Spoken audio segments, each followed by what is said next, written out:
Welcome to Unveiled, the HPD podcast where we dive into the world of policing. I'm your host, Captain Michelle Rhone, and today I'm joined by Officer Brittany Fellman.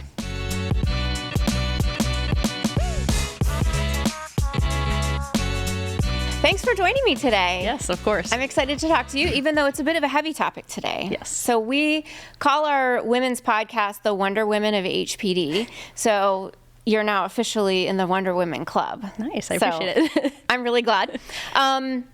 Start by telling me where your police journey. Sure.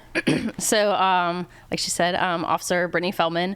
I originally started my police career in Newport News. I graduated the police academy in December of 2010, so about 15 years ago. I did about 12 years in Newport News.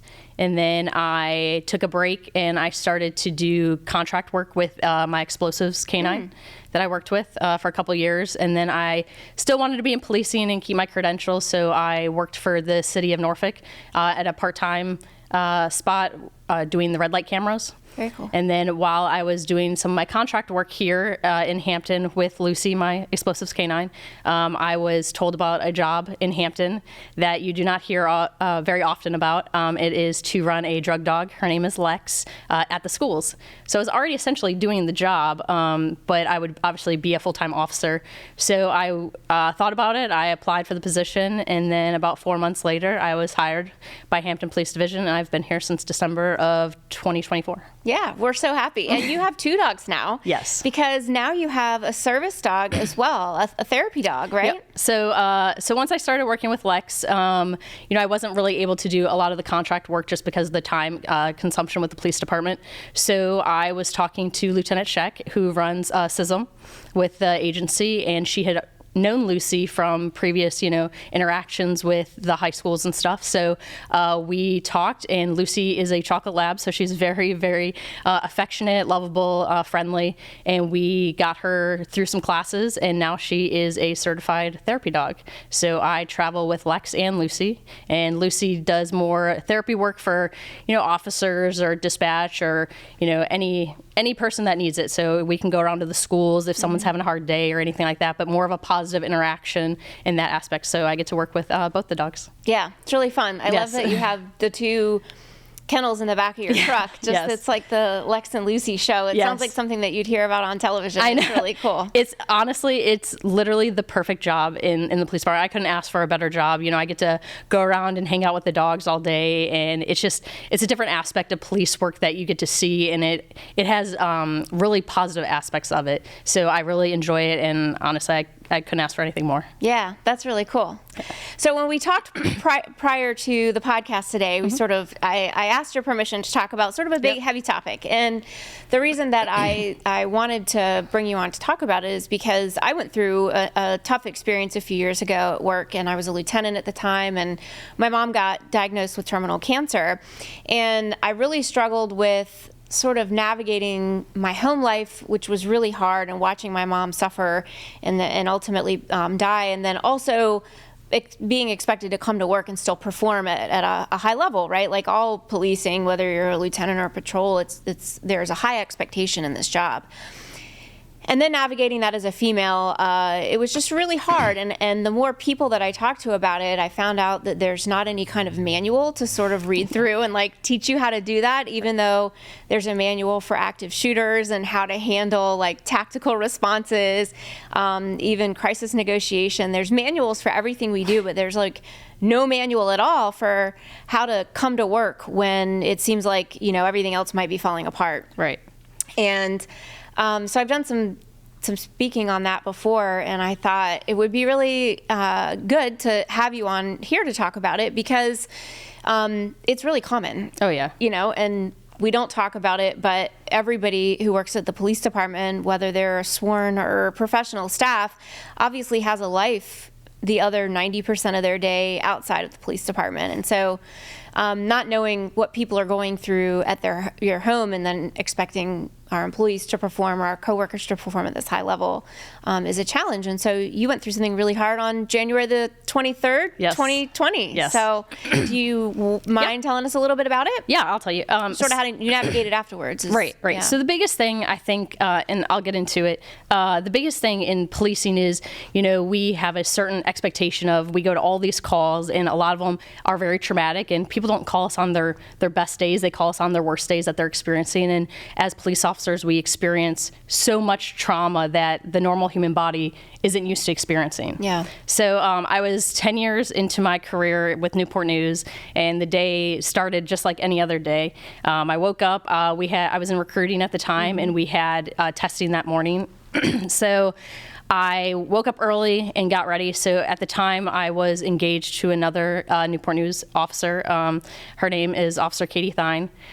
So we'd been together for a while. We had just got engaged the week prior. Wow. And we were the very early stages of planning the wedding and all that stuff.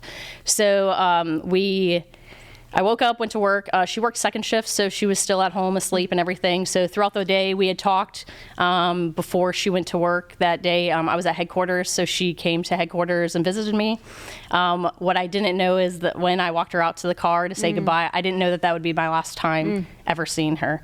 I talked to her that evening, and around 6:45, she had gone on her last call for service. So in policing, we kind of think about all these things that could happen to us, whether it's, line of duty deaths or officer involved shootings, but you never honestly think that could possibly happen to you. So that's kind of the way I thought about it. I was like, oh, everything's good. I wouldn't have to think about that. So I was working a basketball game at one of the local high schools, and I could hear the radio traffic that something was going on. I didn't know what, but they basically called a Signal 1, and I had to switch radio stations or radio channels to see basically what had happened. So I couldn't really picture, I didn't know what was going on, but by the time I got in my car and was able to kind of depict what was being said, I knew it was her. By the time I got down to 16th Street, I wasn't really familiar. I did most of my time up in Denby. But so downtown, they were number streets. I didn't know too much how to get there, but she was in an incident at the Modern Merrimack Overlook, which basically kind of connects to Hampton on Chesapeake Avenue. And there was an incident, and she was in critical condition. And then I was told that I was with a supervisor who we followed the medic. I wasn't able to see her or anything like that. They wouldn't let me, so I didn't know how bad things were, and they really wouldn't tell me much. And then when we got to we were behind the ambulance to Norfolk General, where they transported her. They initially called for a helicopter, and but she was too unstable to where they could transport her. So when we were the first car behind the medic, and I was trying to call her family. I got in touch with her brother, who lives out of town, to kind of let them know. I didn't know much. So when they pulled her out of the ambulance, I was across the parking lot, but I could tell that what was going on. I've been in policing 10 years. They had the Lucas machine on her, and I knew that wasn't a good sign. So they put me in a room, in the emergency room, and then about 5 minutes later, the trauma surgeon came in and basically told me that she had died. Wow. So basically, during her interaction with, during an investigation, the individual took off in their vehicle, and she got pinned in it. And then he ran into a tree, and it pinned her, and basically she had a lot of internal bleeding, and it severed her artery in her leg, so she bled out. Wow. And then you're in the hospital. You had a supervisor with you, somebody that you trusted. Yep. And what did that evening and the next day look like for you? So it seemed unreal. So I knew what the surgeon said to me. I could understand what he was saying to me, but it didn't click. It's like, no, I just talked to her 20 minutes before all this happened. Like, no, this isn't real. Yeah. It wasn't until my best friend, who was a lieutenant at the time, I had called her on scene. I was like, you need to get here. Like, it's bad. Sure. And it wasn't until, because there was a lot of officers around me and stuff like that. I couldn't. It's like so faded that I don't remember who was there, but when she walked in the door, that's like when I officially lost it, because that was the person that, knew me the most, knew me the longest.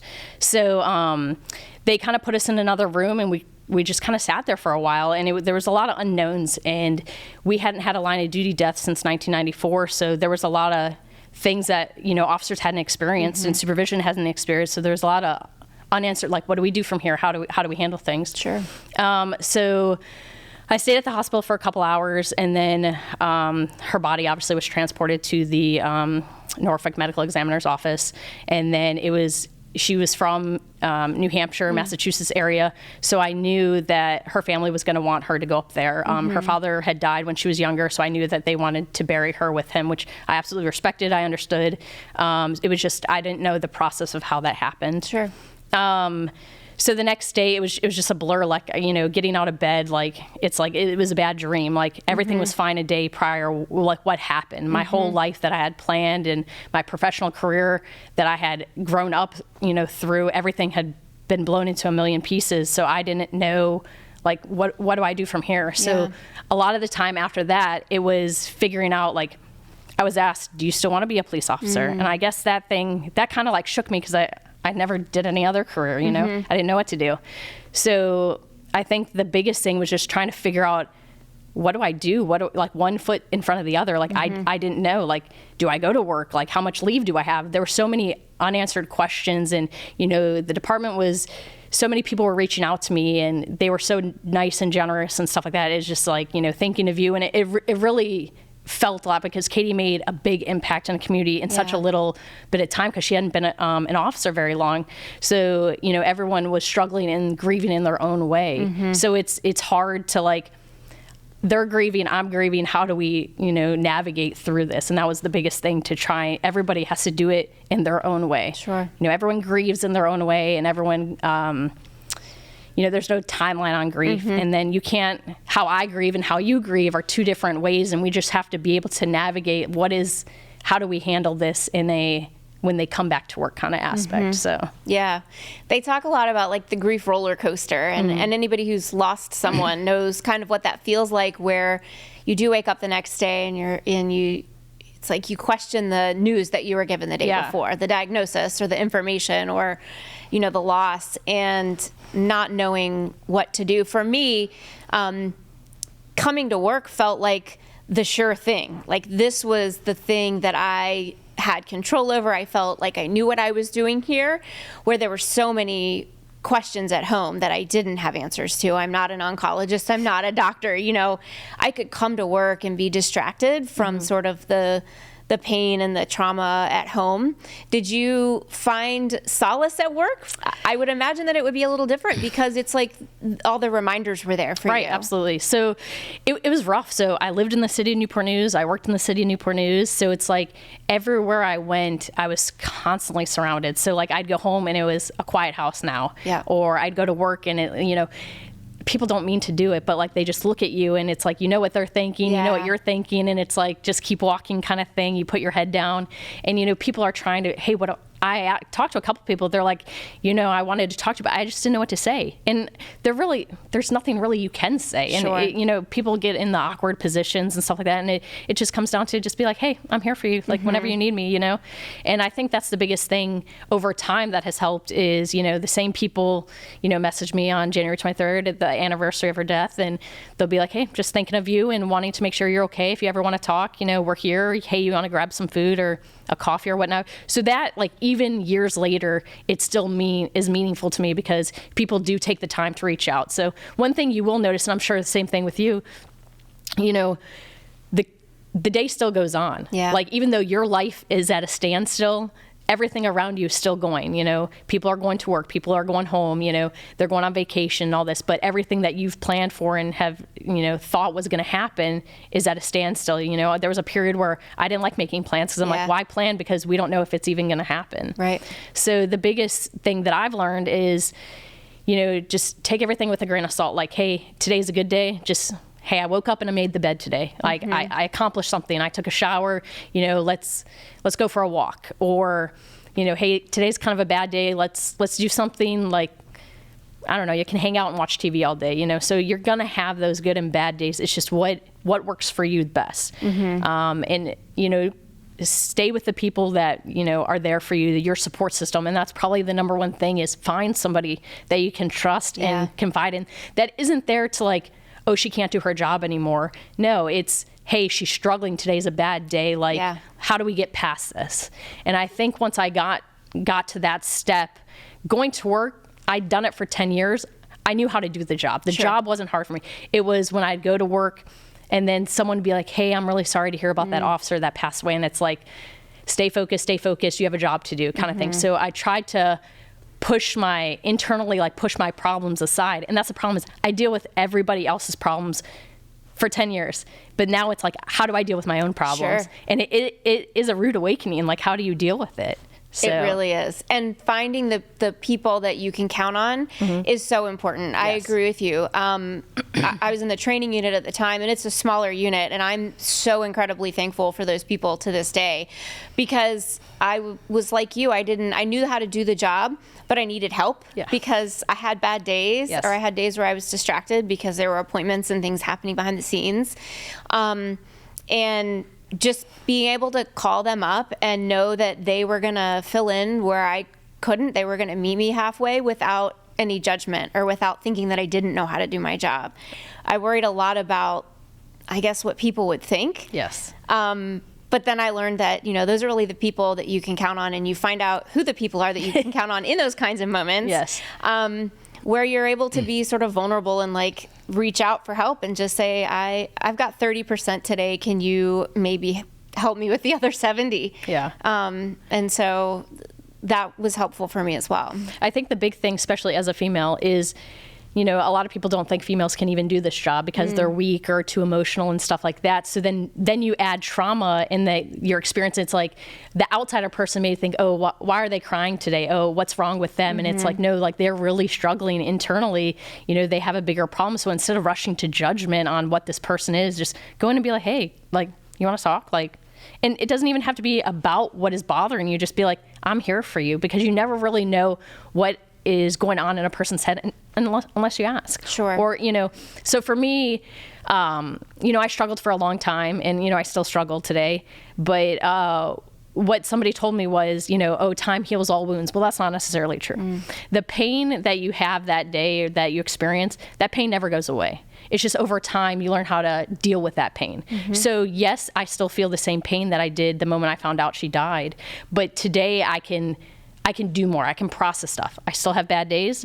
I still think about her daily, and that has shaped the rest of my career, my life, everything. So, but taking that pain and trying to transition it into something positive, like, that's why I like working with the dogs, is because, one thing that the dogs do is, well, one, they don't judge you or anything like that, but they can tell when you're having a bad day. So like with Lucy, the whole theory behind the therapy dog and ideas behind it is the dogs can read and sense certain things about you. So even just like petting the dog, there are studies that have been done with the military where therapy dogs are very prevalent, is the cortisol, which is a stress hormone within you, that starts to go away, and the oxytocin, which is the happy hormone, starts to come out. So there's been studies behind how these dogs can actually help you.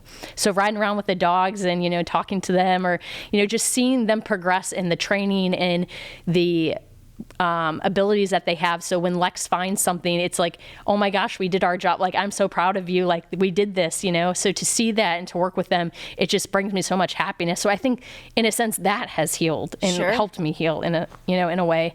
So, coming to Hampton, some people may have known who I was or not who I was, but it's kind of like, in a sense, a fresh start or a fresh breath of fresh air, because I can do my job without people being like, oh, like have like the pity and stuff. It's like, no, like I'm still an officer here. I can do my job. Yes, I went through some very traumatic stuff, but I am here to work and I want to do my job. Yeah. Yes, I may have some bad days or some days where I may not want to talk or whatever, but it's just me trying to filter out and how to deal with my own trauma and stuff like that. I want to come to work and do what I'm supposed to do, Yeah, it's like you come here and you can stand on your own, separate from what happened. Like we don't become what happened to us. Yeah. We're still, people. It's just that everybody suffers at some point.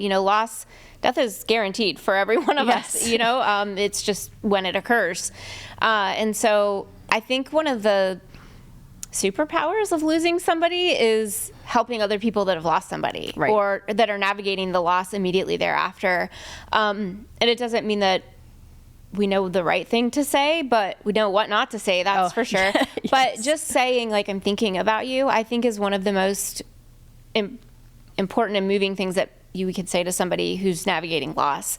It's certainly not like, what can I do? Because we don't know what to do, right? It's like, I don't even remember how to make coffee or how to, get up, and you're trying to just live every day and make it through when you're grieving. Right. But hearing, I'm thinking about you today is really powerful. It's nice. It's nice to know that somebody takes the time out of their day to be like, hey, let me go check in on this person. So it's really nice. So I'll have people, like I said, I wasn't even really close with them, but they worked on the agency. They knew who I was. They knew who Kay was.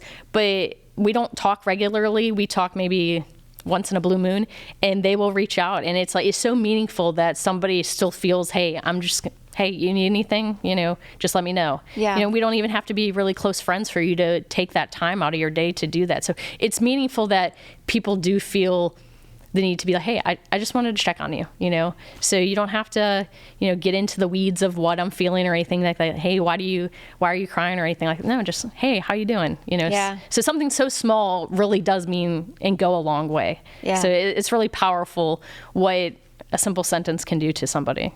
Yeah.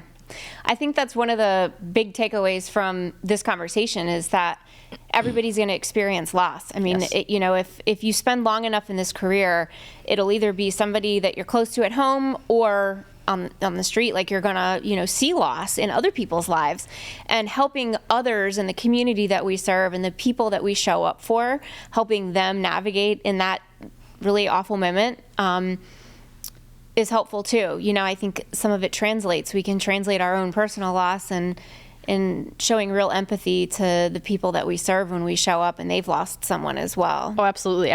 I've been on, several calls where I've had to tell people that they've lost a loved one, and it's hard because it's like, how do I, not losing someone so close to me, how do I share emotion with this person and not such a blank face and be like, sorry, sorry. So it's a different mindset to be, I know exactly what this person is going through and what they are going to go through, and, the steps of the grieving process, and, it just being there for somebody and offering a helping hand. Or, I had a call one time where I saw, a gentleman struggling, and, Thanksgiving was coming up. So we would always get churches would make us meals. I took my meal and gave it to him because I knew he was by himself. So it's like following up with that person. So just not that day or the next day. It's like, months and stuff like that. Just check in on people in the simple, hey, you took the time out of your day really does, it moves people. It means a lot. So just having that, but definitely find somebody that you can trust, and don't be afraid to go. I knew it was like the next month I was like, hey, I am not, like, I messed up this, and I knew that within myself. Yeah. So I went and I said, hey, where can I get, a therapist? And the biggest thing was finding somebody that could deal with the issues that I was having. Because most counselors and stuff like that, they may not have experienced, our job in general or our, type of, trauma. So I reached out to a few people that I worked with, and I was like, hey, I need to go talk to somebody. Like, I need to. And I was able to get a local therapist that had done with it, and she did amazing work with me. And to know that I could talk to somebody that I could trust, that could understand and not judge like where I was going, coming from and going through, it was amazing. So don't be afraid to ask for help. And I think that's a key thing to always remember is there's always somebody you can talk to. And, you can get the department involved. You don't have to get them all. I did all on my personal time, not away from the department, because at the end of the day, it was my personal life that was messed up. Yes, my career and stuff like that, and I had to deal with that, but I needed to get myself together first in that aspect. Yeah. Well, I'm so glad that you came and that you shared with us. I think a lot of people will identify with the podcast today because loss is such a universal experience, and grief is an unfortunate part of life, but it is a universal experience. And so I think just being able to come and talk about it and how we navigate, and then sort of how we bridge between our professional life and our personal life, and then use those experiences to help others and serve the community. So I'm really grateful. Thank you so much for coming. Thank you. Thank you for the opportunity. Yeah. Thank you. Thanks. Thank you for joining us on this episode of HPD Unveiled. Thanks for joining us for Unveiled, a podcast highlighting the extraordinary men and women of the Hampton Police Division. To learn more, check us out on our social media and at hampton.gov/police.